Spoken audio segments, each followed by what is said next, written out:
नमस्कार दोस्तों। अब यहाँ पर इंडियन गवर्नमेंट या फिर भारत जो कर रहा है कनाडा के साथ, ये एक एग्जांपल सेट कर रहा है कि देखिए हम पहले वाले नहीं रहे। हम पहले वाला भारत, पहले वाला इंडिया नहीं है। ये जो इंडिया है ना, उसका स्ट्रक्चर पूरी तरीके से बदल चुका है। और आप अगर उसको छेड़ोगे तो वो छोड़ेगा नहीं। और ये साथ में सारे उन वेस्टर्न कंट्रीज़ को भी मैसेज दिया जा रहा है राइट नाउ कि देखिए आप पहले जो बकवास करते थे, चलिए वो ठीक है, उसको हमको चेंज नहीं कर सकते, लेकिन अब आने वाले दिनों में इंडिया के बारे में आपको सोच समझ कर फैसला लेना पड़ेगा, फिर बोलना पड़ेगा। इंडिया फिलहाल 5th लार्जेस्ट इकोनॉमी है, आने वाले दिनों में 3rd लार्जेस्ट इकोनॉमी बन जाएगा। और इंडिया जो है ना, यहाँ पर जो कहा जा रहा है वीडियो में, इंडिया हाथी है और हाथी को छेड़ा नहीं करते। 2-4 बार आप पोक करोगे, हाथी नहीं बोलेगा, लेकिन अगर आपने फिर से ज़्यादा किया तो फिर वो ऊपर चढ़ जाएगा। तो यहाँ पर यही कहने की बात हो रही है या फिर ट्रूडो सरकार को यही मैसेज देने की बात हो रही है। इसी के साथ ये वीडियो शुरू करता है। कनाडा कोई हाथी नहीं है, पहली बात। इंडिया हाथी है, चाइना हाथी है, यूएसए हाथी है। कनाडा कोई हाथी नहीं है। $1.5 ट्रिलियन की टोटल इकोनॉमी है। इंडिया और इंडिया और कनाडा का जो टोटल इंपोर्ट एक्सपोर्ट भी है वो भी करीबन 3 से 5 बिलियन डॉलर के बीच का, इससे ज्यादा कुछ है नहीं। और कनाडा में भी one of the largest state on the world, लेकिन उनका मुश्किल से 7% स्ट्रिप इलाका जो कि यूएस के बॉर्डर के पास है वही इनहेबिटेबल है। बाकी सारा जो उनका 90% इलाका है वो इनहेबिटेबल भी नहीं है। मतलब 70-80% इलाका उनका इनहेबिटेबल है भी नहीं। तो कोई हाथी नहीं है कनाडा। हाँ, कनाडा वेस्ट का एक अलाई है पर से, दैट इज ट्रू। ये तो पहली बात। तो कोई बहुत ज्यादा ट्रेड ऐसा कुछ नहीं है हमारे और कनाडा के बीच में कि ये संबंध अगर टूट जाएंगे तो बहुत नुकसान हो जाएगा। लेकिन सर बड़ी कंट्रीज में तो फिर भी शुमार होता है ना, बड़ी कंट्रीज में तो फिर भी काउंट किया जाता है कि जाहिर है एरिया वाइज है ना, एरिया वाइज है। तो वो चूंकि of course second largest country है तो या 3rd लार्जेस्ट होगी, तो वो मतलब इट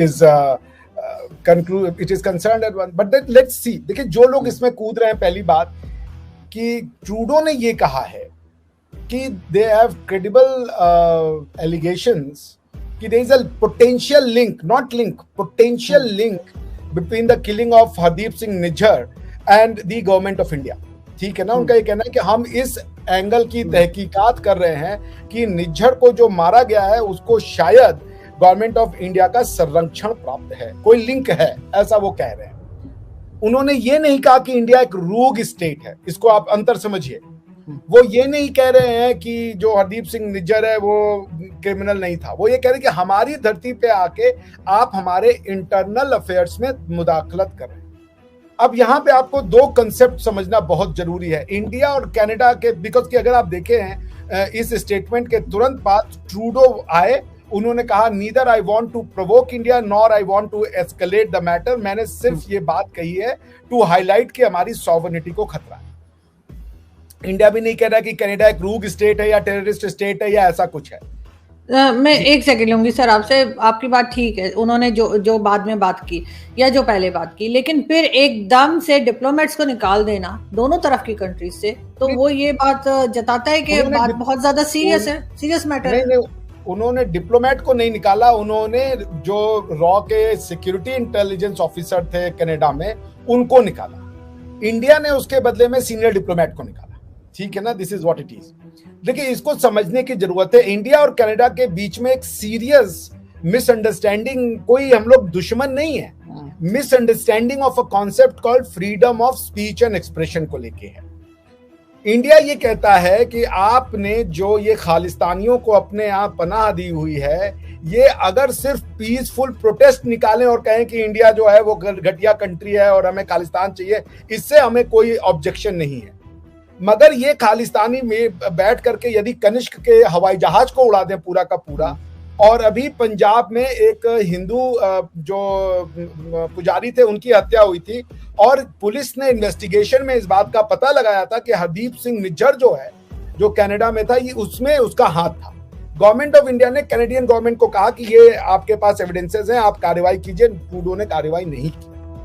पूरा मामला ये आ रहा है कि ट्रूडो कह रहा है कि हमारे यहाँ freedom of speech and expression है और इसका एब्सोल्यूट है, इसमें हम कोई भी एक्सेप्शन नहीं क्रिएट करेंगे। ये उनका कहने का मतलब है। ये वेस्ट की जो freedom of speech and expression है उसको ऐसे समझिए कि जब स्वीडन कुरान जलाता है तो वो यही कहता है कि there is a freedom of speech and expression. तो यदि बुलावल भुट्टो साहब आज आके खड़े हो गए हैं वेस्ट के freedom of speech and expression के साथ जो उनको खड़ा होना चाहिए, तो इसका यह मतलब है कि वो स्वीडन के साथ खड़े हैं, क्योंकि स्वीडन इसी freedom of speech and expression को कहता है कि कोई एक्सेप्शन नहीं है, हम रिलीजन को भी गालियां देंगे, हम रिलीजियस बुक को भी जलाएंगे, ये हमारे यहाँ कंप्लीटली प्रोटेक्टेड है। तो फिर वो जहां जहां पे वो अबाया बैन होता है और ये होता है फ्रांस में, स्वीडन में, इजिप्ट में, कहीं पर भी, फिर वो आवाज ना उठाएं, क्योंकि ये सब freedom of speech and expression के नाम पे किया जाता है। खैर एनीवेज, इसको आप समझे। देखिए ये समझिए आरजू जी की freedom of speech and expression जो वेस्ट समझता है और जो हम समझते हैं, जमीन आसमान का अंतर है। Freedom of speech and expression है क्या, इसको आप समझिए, ठीक है। क्यों आया ये? वेस्ट में एक महोदय थे, उनका नाम था गैलीलियो। गैलीलियो साहब ने यह कह दिया था कि हमारी जो पृथ्वी है वो स्टैटिक नहीं है, वो सूरज के चारों ओर चक्कर लगाती है। That means the universe we live in is a heliocentric and not a geocentric. इतना कहने चर्च ने उनकी सारी स्टडी को जब्त कर ली, उनका प्रोसिक्यूशन हो गया, उनको लिंच कर दिया, उनको होम हाउस अरेस्ट कर दिया गया था, पीटा गया सो अलग। उसके बाद एक महोदय आए चार्ल्स डार्विन, उन्होंने कहा कि इंसान का क्रिएशन नहीं हुआ है, इंसान का इवोल्यूशन हुआ है। अगर क्रिएशन है तभी गॉड है, इवोल्यूशन है तो गॉड ही नहीं है। आप समझ रही हैं, क्योंकि जो गॉड जिसको हम लोग को बताया गया है, या स्पेशली जो अब्राहमिक रिलीजन वाले हैं, उनको तो बताया गया गॉड ने हमें ऐसा क्रिएट किया। चार्ल्स डार्विन आके कह रहा था नहीं नहीं नहीं नहीं, तो गलत है, हम तो पहले 4 पैर पे थे, फिर ये हमारे ये जो हाथ है ये पहले पैर थे, बाद में हाथ बन गए। लेकिन जो आदम अलैहिस्सलाम बनाया गया था, उनको तो 2 हाथ और 2 पैर के साथ बनाया गया था। तो ये जो आपका इवोल्यूशन है वो क्रिएशन के साथ फिट नहीं बैठता, क्योंकि गॉड तभी तक गॉड है जब तक वो क्रिएटर है। यदि आपने क्रिएशन को ही डिनाई कर दिया तो गॉड ही खत्म हो गया। आप समझ रहे मेरी बात? तो यूरोप ने ये तय किया कि हमारे यहाँ पे freedom of speech and expression तभी होगा जब हम हर चीज को ब्लास्फेमी के दायरे से बाहर निकालेंगे।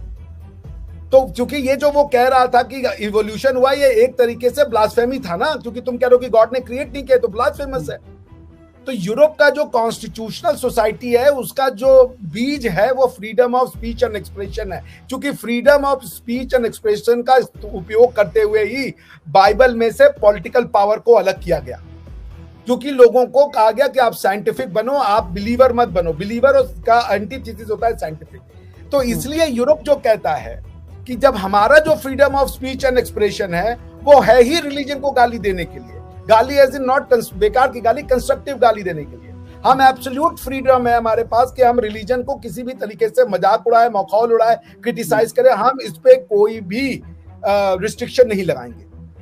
अब हमारे यहाँ देख लें, हमारे यहाँ एक स्कूल ऑफ फिलॉसफी है, उसका नाम है चरवाक फिलॉसफी। जब भारत में आज से 10-15 हजार साल पहले वेदों की रचना की गई, तो उसमें चरवाक जो फिलॉसफी के जो सेजेस थे, जो ऋषि मुनि थे, उन्होंने कहा वेद में जो लिखा है वो सब गलत है, कोई आफ्टर लाइफ नहीं होता, कोई लॉ ऑफ कर्म नहीं होता, जो है इसी जीवन में है, यहीं पे खाओगे पियोगे मर जाओगे, आगे कुछ नहीं है। ये उन्होंने कहा। उन्होंने वेदों की left right and centre criticism कर दी। हमारे यहाँ उनको सेजेस का दर्जा दिया गया, उनको ऋषि मुनि कहा गया। चरवाक दर्शन बकायदा यूनिवर्सिटीज में पढ़ाया जाता है, ठीक है ना। चरवाक फिलॉसफी कहते हैं इसको। और कोई 1-2 नहीं थे, उसके सैकड़ों दसियों गुरु थे, उसके दसियों, उसके बृहस्पति से शुरू होकर के कई उसमें सेजेस थे, उनको ऋषि मुनि कहा गया बात। तो हमारे यहाँ ईश्वर की बुराई करना या उसकी बुराई करना, क्या नाम है, डिवाइन बुक की, ये कभी भी इशू नहीं रहा। इसलिए हमारे यहाँ freedom of speech and expression शुरू से था।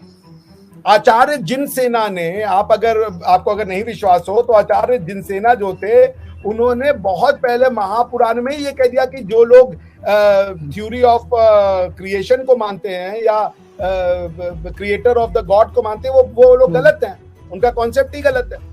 वो ये कह रहे थे, अगर आप कहेंगी तो मैं आपको उनकी किताब का कुछ एक पर्टिकुलर पार्ट जो है वो पढ़ के सुना भी दूंगा, जो बड़ा इंटरेस्टिंग उन्होंने लिखा था जी।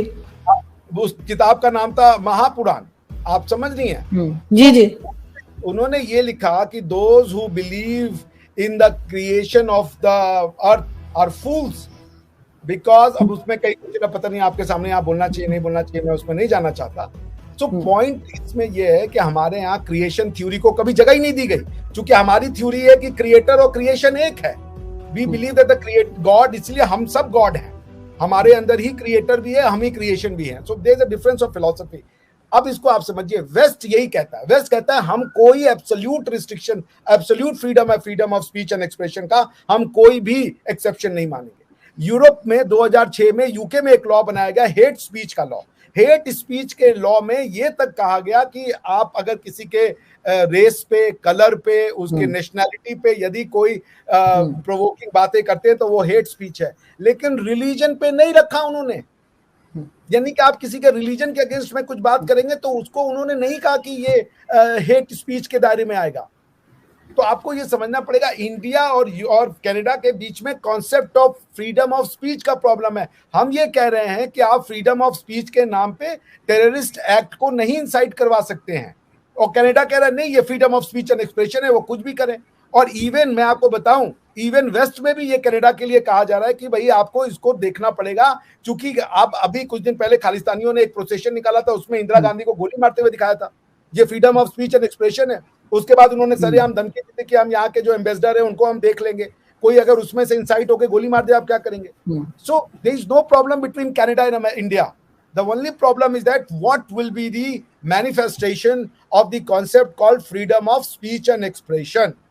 और मेरे ख्याल से कनाडा जनरल असेंबली रिजोल्यूशन 2625 जो कि फ्रेंडली रिलेशंस को एक्सपेडिएट करता है on the basis of the principle of article 2 of the UN charter, उसका क्लियर कट वायलेशन कर रहा है। क्योंकि अगर निज्जर फ्रीडम ऑफ स्पीच और एक्सप्रेशन को वो कर रहा था एक्सपीरियंस, तो फिर ओसामा बिन लादेन अफगानिस्तान में भी freedom of speech and expression को एक्सरसाइज कर रहा था, जब वो कह रहा था कि वेस्ट जो है वो मिडिल ईस्ट में जाकर के वो करता है, क्या नाम है,